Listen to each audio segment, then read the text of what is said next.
All right. Well, let's bring order to chaos and then return it to chaos, as the case may be. And I really appreciate being able to address you here at MenderCon. I'm a huge fan of, obviously Mender.AI, while not affiliated initially with Corgi Bytes, was named after the makers and menders conversations. So I see this in some small ways fulfilling my destiny. But I've been in software engineering professionally for about 15 years now. I've been a tech lead in 4 industries, and there's some places you can see me online. If you want to actually talk to me, you can reach me on LinkedIn. It's probably the easiest place. I have a couple of YouTube channels. Craft versus Cruft has been going for a while, and No Pilot is a new one about what I'm calling autonomous dev tools, which I'm going to talk about briefly later. I also am starting a podcast with your own Andrea Goulet. We've got a few episodes ready. The website that I have that most pertains to this talk is Mender.AI, the AI-enabled legacy code strategy guide. And there's also a new site, No Pilot. So we'll get into it. It's a spinoff of Mender.ai. But just to front load it, right? I promised you the state of the mend. What is going on right now with AI coding? What works? And particularly, you would probably want to know what works with legacy code. Here it is, right? Here is a little summary. And we could make this the entire presentation. Maybe every item in this could be its own talk in terms of how to really do it well. This is kind of an emerging body of knowledge, but I've noticed an increasing consensus of late. We've had a good year to play with the state-of-the-art models now, and we know what we can reliably get away with and what we can't. So generally, you can go to that URL right now and get this one pager if you like. The categories that all these things are in, I'll just cover briefly, and then we'll get on to where I'm going to take this talk next. But yeah, you can download this and pour over it on your own. First of all, there's a category of low risk code generation. So we know that LLMs can help us write code. They can write plausible code. The degree to which that code is going to be correct is dubious. But at what point will it help you more than it holds you back by doing so? Well, oftentimes that's when the code is either, very straightforward to write in some sense, or it is very low risk. So if you're writing new stuff, that is maybe low risk because there's not existing behavior to break. And if there's any other number of ways in which you are lowering the risk with testing and other ways, certain categories of things that might be lower risk for all sorts of reasons, right? That's a category of this. Another thing is, you don't have to just be using it to write code. You could use it for other aspects of the job. Like some of those are just as important. Finding things out, help when you're troubleshooting, creating certain low-level kinds of documentation, creating summaries of changes. These are very much in the LLM's pocket. It can be good at that. And these, again, are low-risk operations often. And there's a category of, well, can we modify the code, but the way that we're using to modify it is just inherently safe.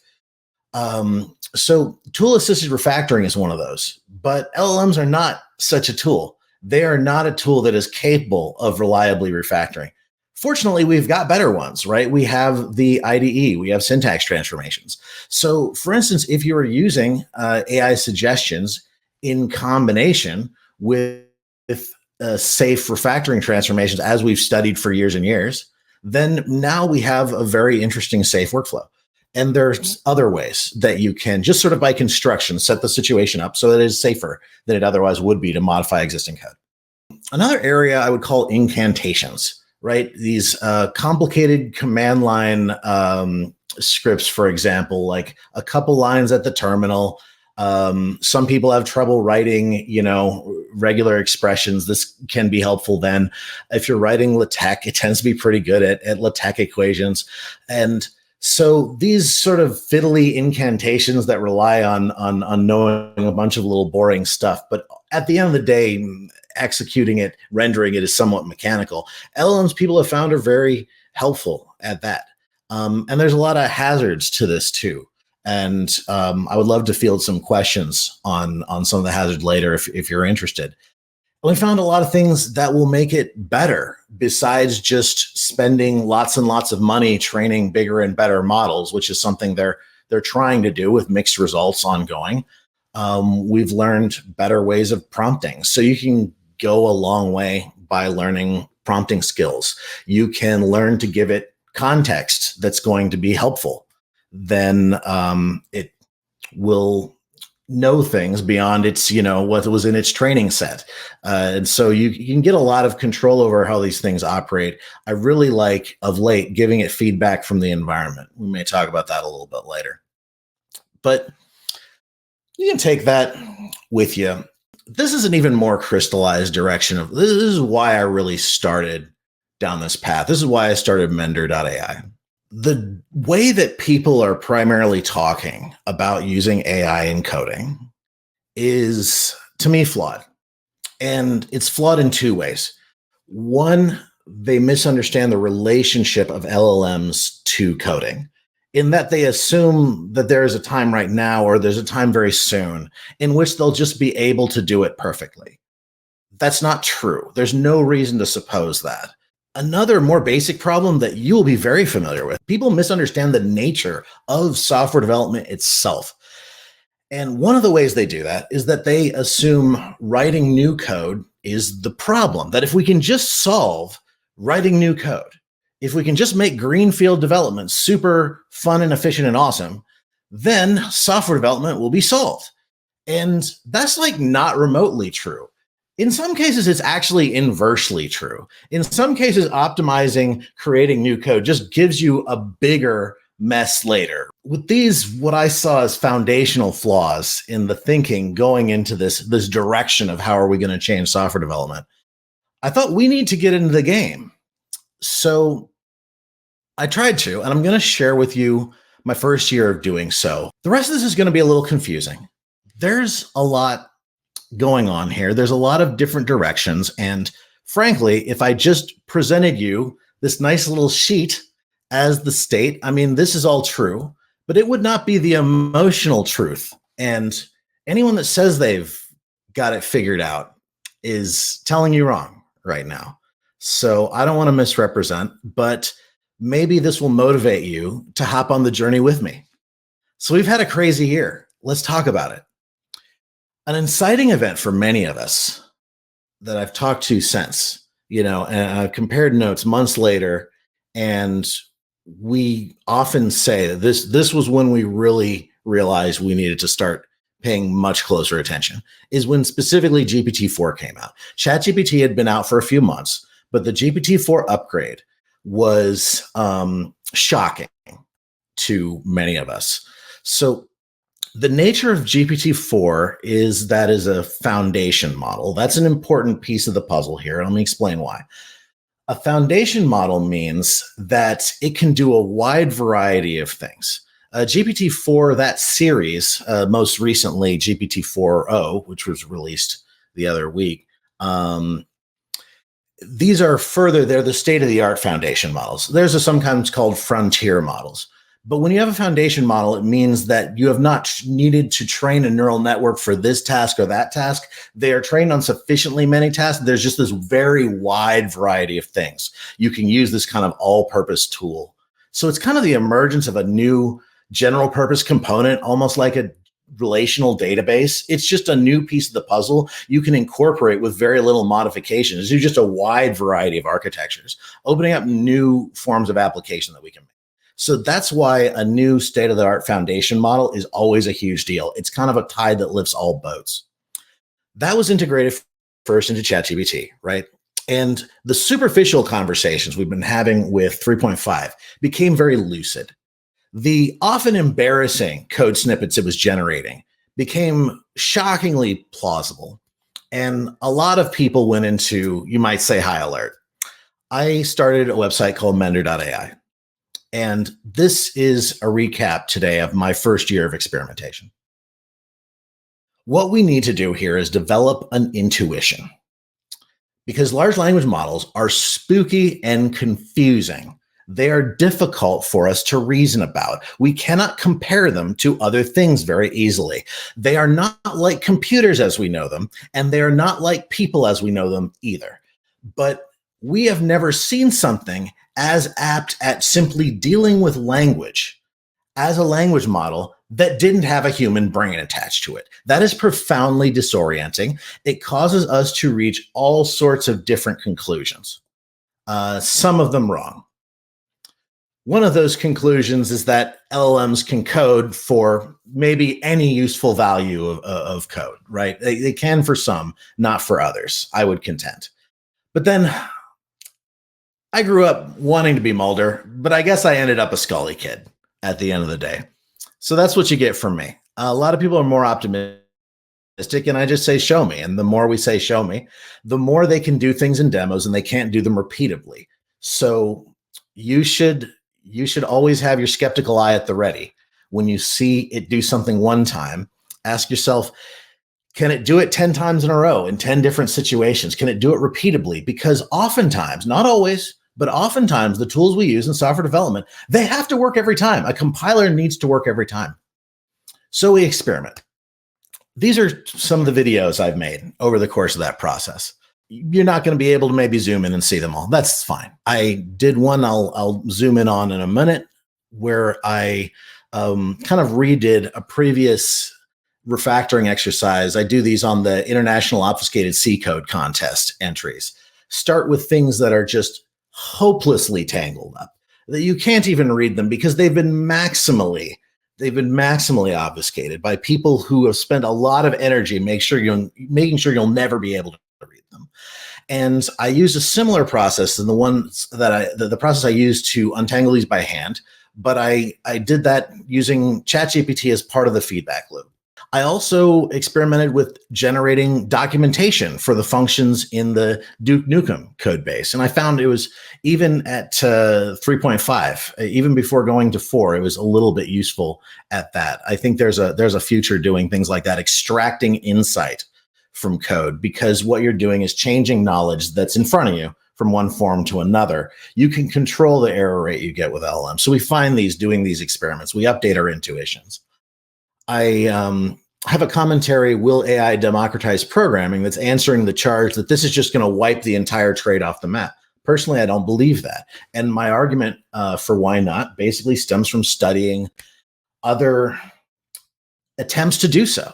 Every decade, there is another thing that is about to make all of this invalid. And sometimes it has some positive effect, and a lot of times it goes nowhere. I don't think this is one of the ones that goes nowhere, but I think you need to look at more of the history if you think that programming is just going to go away in any form whatsoever. A note here that's not really pertaining to coding on the far right here is I noticed that there was a startup that had a medical chatbot that, if asked, would claim to be a certified doctor. They never fixed that bug, even though it was reported to them. And I think about that when I see a startup advertising that they've created an AI software engineer, as is happening now. I don't think we should lie about what these things are. I think we will hold ourselves back ultimately if we do that, and we will also cause a lot of other negative outcomes. Another interesting thing that happens as we're posting about this, we start to find each other. I did an episode on Kubernetes, which is an operations platform. It's a Docker orchestrator. And I interviewed an AI about whether Kubernetes was resilient. What is really resilience? Is a program ever resilient? And to be talking to a program about that, it was all a very interesting, spooky experience.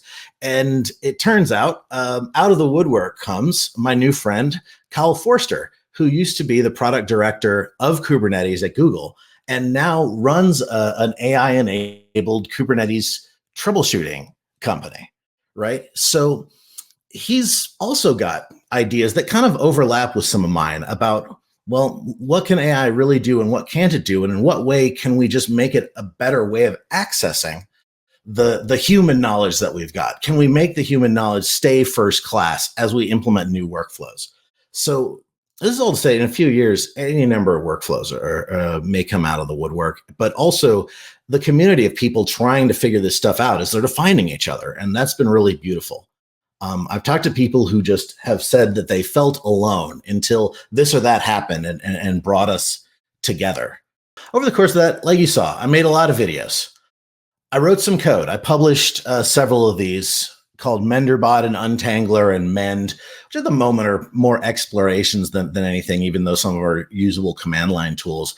But I'm trying to carve out parts of the new ecosystem and how these things will need to fit together. One of the big pieces that in my first thing, MenderBot, I found was missing and started Untangler.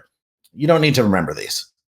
But a thing I found was missing was a way to trigger refactoring operations that was external to an IDE like JetBrains, IntelliJ.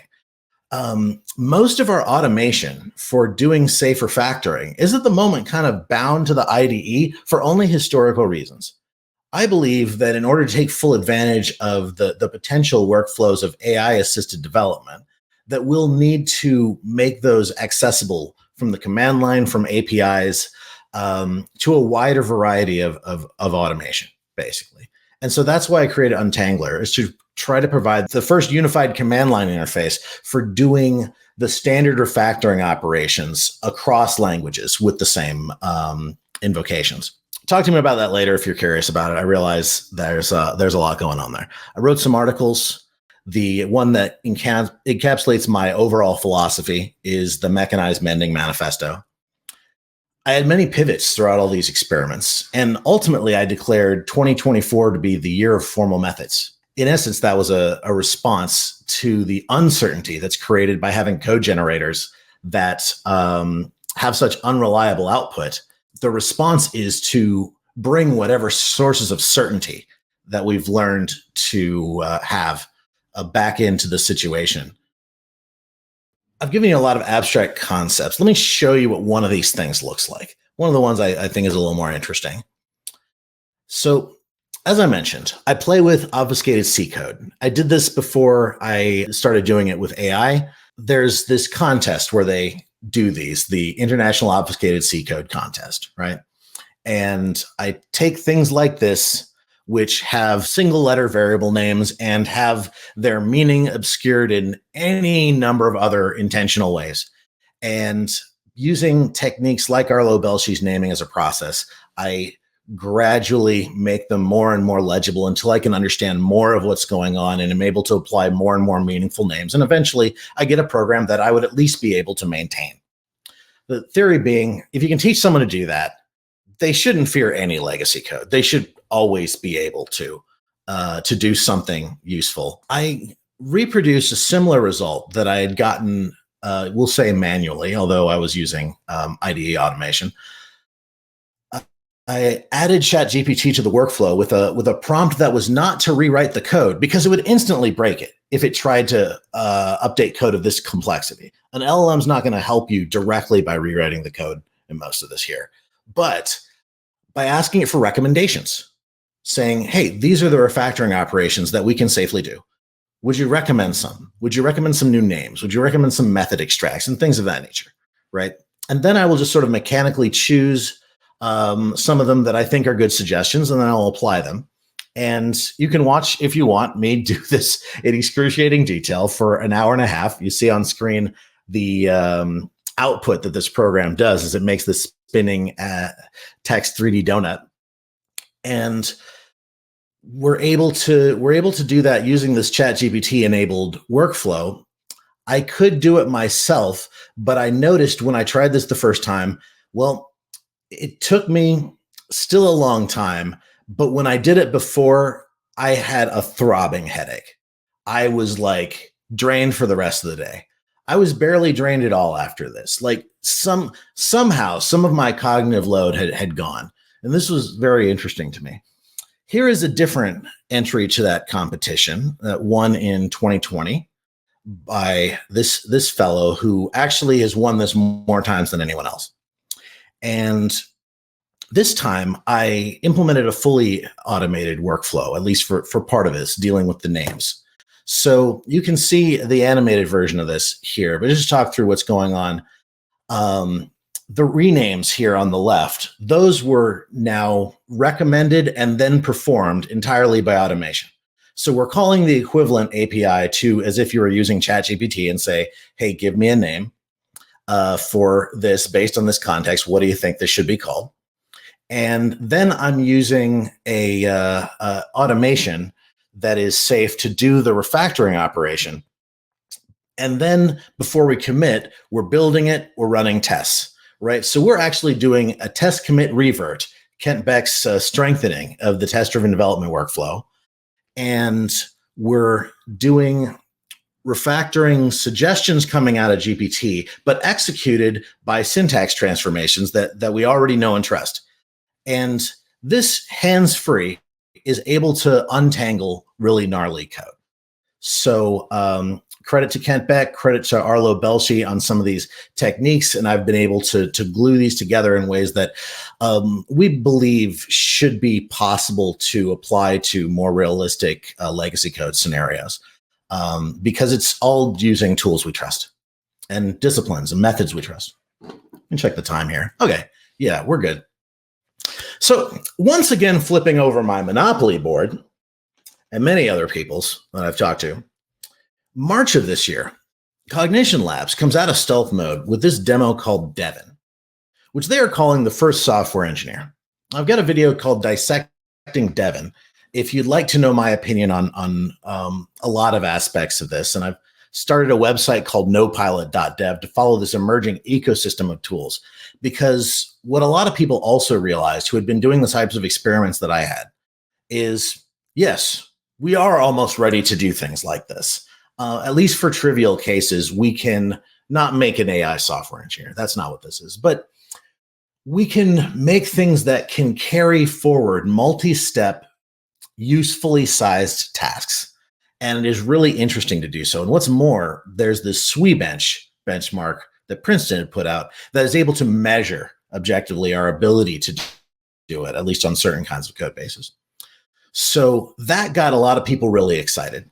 And now we start talking about agents. So I put out some more videos.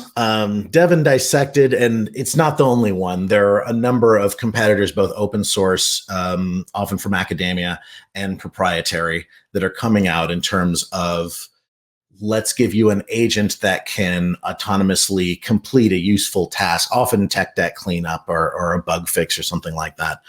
And this is going to be an important piece of the puzzle, but don't let it distract you from the overall vision here. The more things change, the more they stay the same. The reason I started Mender.AI and the reason I'm talking to you now is that the future of software is the future of software maintenance. There's no distinguishing between those two. So as AI and whatever else changes code next year, as that happens, we will be the learners. Menders will be the learners, but not only that, we also need to be the teachers because there are a lot of knowledge that you have tried and true out there, and it's just not going away. Just because people aren't paying enough lip service to it right now doesn't mean it's going away. And if I could expand on the intro to one of my favorite podcasts in the world, Legacy Code Rocks, we talk about legacy in a very strange way as software developers. You pay attention to the tone in a developer's voice when they even say the word legacy.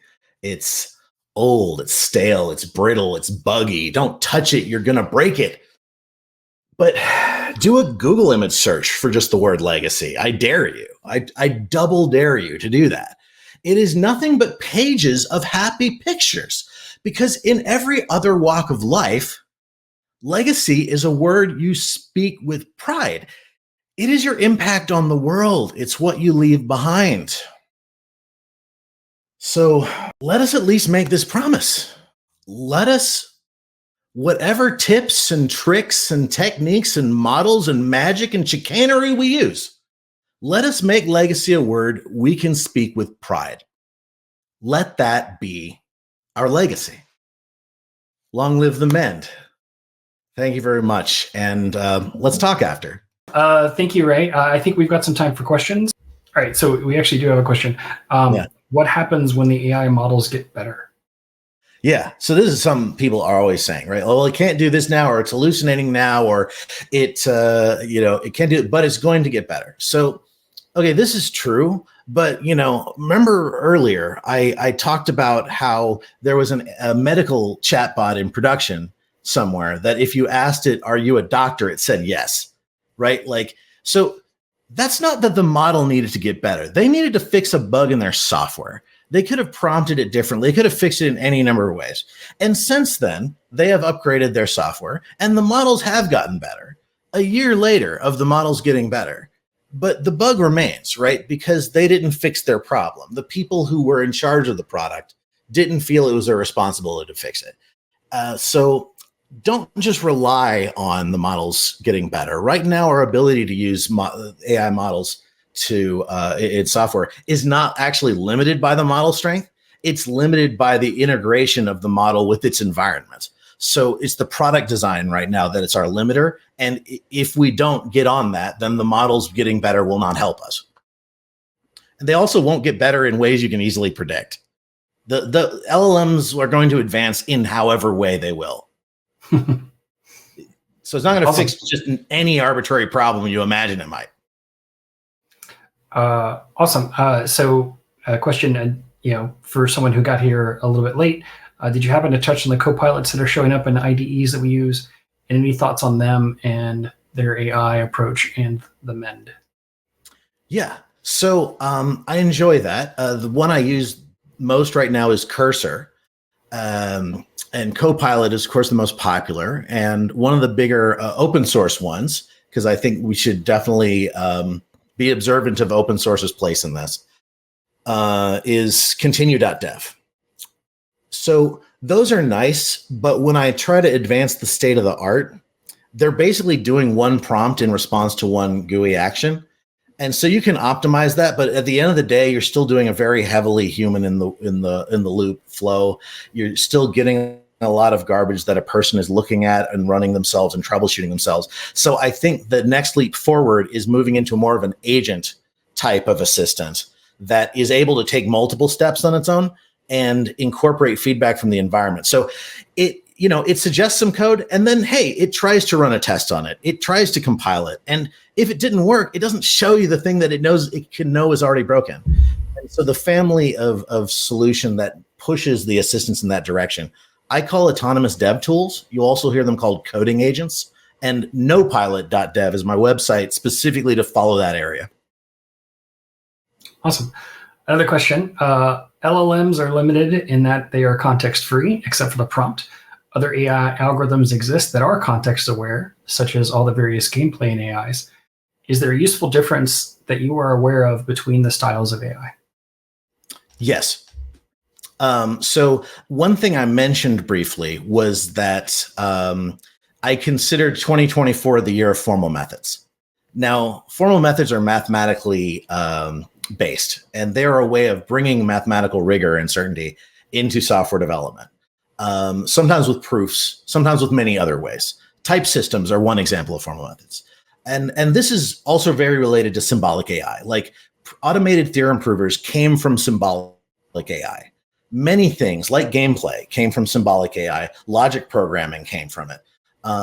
So these systems are good at dealing with facts, and you should lean on them. You should lean on things like that, like deterministic algorithms, including symbolic AI, for things that need to symbolically reason very precisely. And you should not be trying to get an LLM to do that. I'm in complete agreement with the questioner. And so then the novelty here is in how do we combine these systems? Not how do we wait for LLMs to just be able to replace everything. That's foolhardy. And Arlo mentioned in the chat that there's now a new channel in Slack called AI for Mending. The curious can go check that out. I'm there. So yeah, thanks a bunch, Ray. Thanks everyone, and chat with you later. Thanks, God.